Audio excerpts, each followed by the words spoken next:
Gimana kabarnya hari ini? Alhamdulillah baik. Baik, alhamdulillah ya. Ibu absen terlebih dahulu. Sofi, Hadir. Alin, hadir. Hadir semua ya. Ya. Sebelum kita memulai pembelajaran pada pagi hari ini, mari kita berdoa terlebih dahulu. Berdoa mulai. A'udzu billahi minasy syaithanir rajim. Bismillahirrahmanirrahim.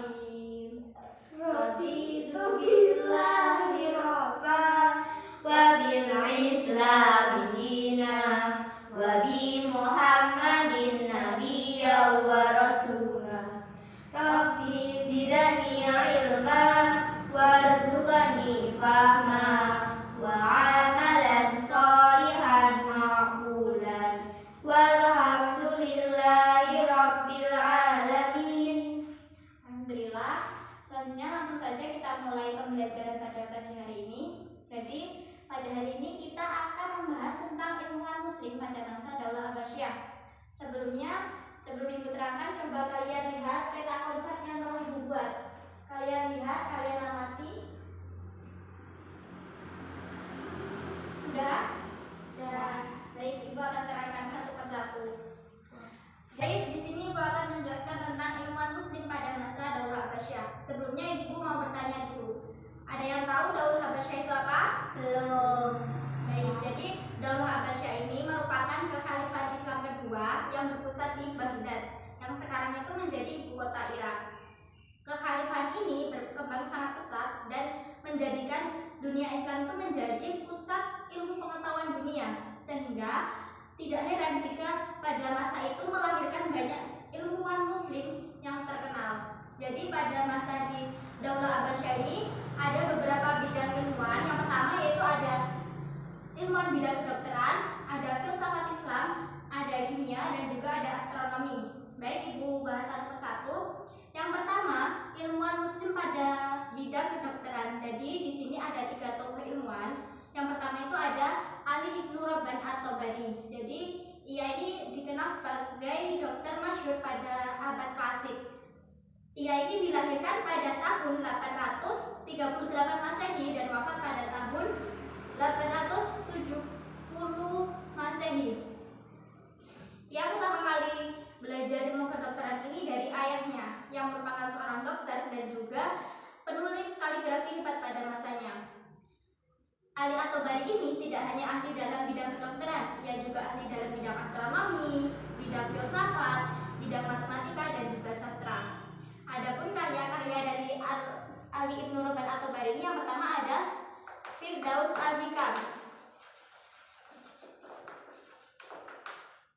Jadi di dalamnya itu berisi tentang obat-obatan dan juga cabang ilmu kesehatan. Kemudian kedua ada Din Ad-Daulah. Jadi ini tuh di dalamnya itu berisi tentang agama dan negara.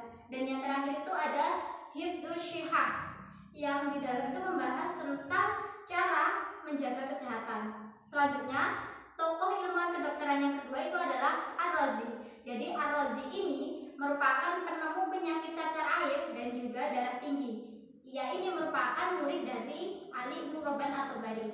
Adapun karya-karya dari Ar-Razi yang pertama itu ada Al-Hawi atau buku komprehensif. Jadi buku ini tuh dianggap sebagai karya utama Ar-Razi dalam bidang kedokteran. Yang kedua itu ada Al-Judari wal Hasbah. Jadi buku ini tuh menjelaskan tentang penyakit cacar air, kemudian campak dan juga bisul, dan dianggap sebagai mahkota literatur ilmu kedokteran. Selain kedua karya tersebut, masih banyak lagi karya-karya Ar-Razi yang mempengaruhi perkembangan ilmu kedokteran. Ada smallpox atau penyakit cacar, kemudian ada Airatsa atau HG, dan yang terakhir itu ada diagnosa hipertensi. Kemudian tokoh yang ketiga itu ada Ibnu Sina, atau orang Barat itu menyebutnya dengan Avicenna. Jadi Ibnu Sina ini memiliki pandangan bahwasanya makanan, minuman, kemudian temperatur, limbah, polusi udara, kemudian gerak tubuh itu memiliki pengaruh yang sangat besar terhadap kesehatan manusia. Jadi terbukti saat ini apa yang dikatakan Ibnu Sina ini menjadi masalah utama pada kesehatan manusia. Adapun karya-karya dari Ibnu Sina ini yang pertama itu ada Al-Qanun fit-Tibb. Jadi di dalamnya itu membahas tentang pembengkakan pada paru-paru dan mengenali potensi penyebaran penyakit pernafasan seperti asma, kemudian TBC dan penyakit lain yang penularannya itu melalui air dan udara. Dan yang kedua itu ada Ashifa. Ashifa ini bukunya itu membahas tentang cara pengobatan termasuk penyakit syaraf. Udah, sampai sini ada yang mau ditanyakan? Tidak. Ibu lanjutkan ya. Kemudian yang kedua itu ilmuwan bidang filsafat Islam. Jadi filsafat ini atau falsafah merupakan ilmu pengetahuan tentang kebenaran yang dapat dipahami dan diterima oleh akal manusia. Adapun tokohnya yang pertama itu ada Al-Kindi. Jadi Al-Kindi ini merupakan filsuf muslim pertama. Ia ini hidup pada masa kekhalifahan Al-Amin, Al-Ma'mun, Al-Mu'tasim, dan Al-Mutawakkil. Ia ini lebih dari seorang filsuf. Ia ahli perbintangan, ahli mata, kemudian kimia, dan juga musik. Semasa hidupnya, ia ini telah berhasil menulis karya sebanyak 360 karya ilmiah. Namun sayangnya karya-karya tersebut sekarang sudah tidak bisa ditemukan lagi. Karya dari Al-Kindi itu adalah Risalah fi Madkhal al-Mantiq bil Istifa al-Khulfi, yaitu sebuah pengantar lengkap logika. Jadi dalam karyanya ini ia itu berusaha menjelaskan hubungan antara filsafat dan juga agama. Kemudian yang kedua tokohnya itu ada Al-Ghazali, atau ia itu memiliki julukan Hujatul Islam, yang artinya memiliki wewenang atau otoritas atas Islam. Adapun karya dari Al-Ghazali ini yang pertama adalah Tahaffudzul Falasifah atau Kerancuan Filsafat. Jadi kitab ini di dalamnya itu membahas tentang filsafat Islam. Kemudian karya yang kedua yang paling populer yang sudah tidak asing lagi kita dengar, apalagi kalau yang sudah pernah mondok ya, itu adalah kitab Ihya Ulumuddin. Jadi kitab ini itu di dalamnya membahas tentang akidah dan kaidah dan prinsip penyucian jiwa yang membahas tentang penyakit hati, kemudian pengobatannya dan cara mendidik hati. Selanjutnya yang terakhir yaitu ada Ibnu Maskaweh. Jadi Ibnu Maskaweh ini merupakan tokoh ilmuwan dalam bidang filsafat akhlak. Ia telah menulis banyak karya yang sangat luar biasa dan sangat berpengaruh terhadap perkembangan ilmu filsafat. Adapun karya-karyanya yang pertama itu ada Tahdibul Akhlak wa Tadhhirul A'rab, yaitu sebuah cara untuk meraih akhlak yang stabil dan perilaku yang lurus.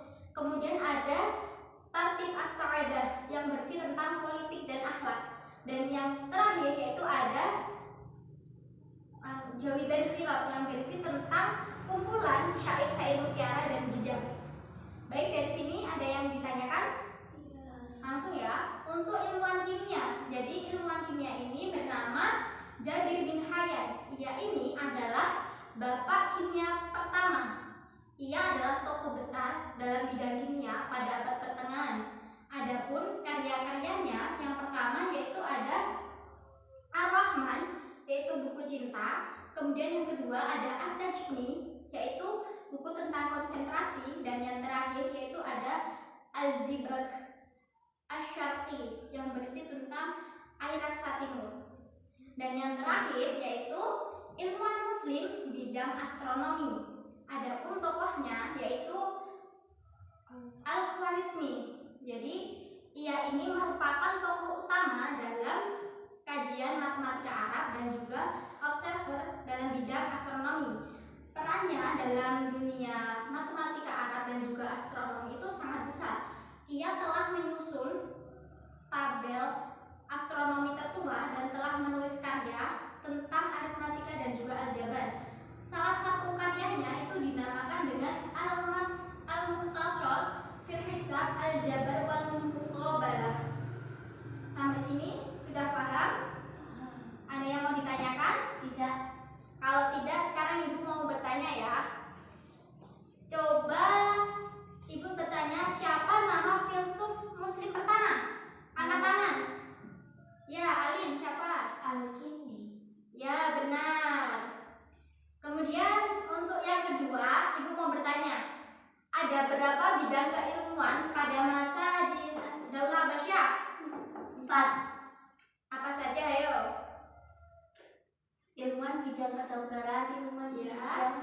falsafah Islam, terus ilmuwan kimia, ilmuwan astronomi. ya benar. Baik, karena saya rasa kalian sudah paham semua, kita akhiri ya pembelajaran pada pagi hari ini. Oh iya, Ibu berikan tugas untuk merangkum materi tentang ilmuwan muslim pada masa Daulah Abbasiyah, dikumpulkan minggu depan ya. Kemudian sudah, saya rasa cukup. Kita akhiri pembelajaran pada pagi hari ini. Semoga ilmu yang kita dapat menjadi ilmu yang manfaat dan barokah. Amin. Amin ya. Sekian dari